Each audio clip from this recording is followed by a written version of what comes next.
It is, in a vacuum, a fine idea. If the Dallas Cowboys judge Dak Prescott to be a good but not great quarterback and therefore don't want to pay him $60 million a year, they should trade him. That is the position of FS1's Nick Wright, who is trying to explain his reasoning on First Things First this week. I don't believe after this postseason performance, once again, that Dak Prescott is enough to carry a team, Wright said. And at $60 million per year for the rest of his prime, that's what he'd have to do. An acceptable position.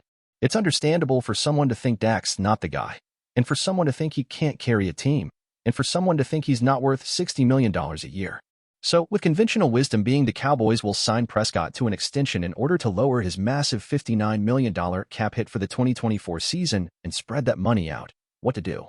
I would, if I were the Dallas Cowboys, call teams like Washington with the number 2 pick, New England with the number 3 pick, Atlanta with the number 8 pick, and see if they'd like to be the team that pays Dak Prescott, Wright said. Again, acceptable. Say goodbye to Prescott, who was MVP-level outstanding in the regular season for the Cowboys, throwing for 4,516 yards and 36 touchdowns. We get it.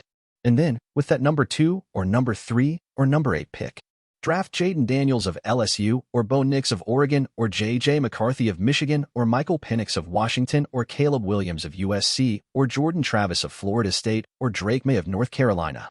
Brilliant. And get a load of this. If you traded Dak for, say, pick number 8 and grabbed a QB, that guy's entire 4-year salary totals $22 million. You get him for 1/10 the price of Dak. So, let's do it. But wait. Besides the salary cap ramifications of doing so, Dallas would not escape that $59 million cap hit hole. There is another problem. If the Cowboys would prefer, say, Caleb Williams making $5.5 million APY as the starting QB instead of Dak Prescott making $60 million APY as the starting QB, why wouldn't Atlanta prefer the same thing? If this trade is a dump Dak win for Dallas, it's a Prescott penalty loss for the other team. So why would the other team ever agree to do this?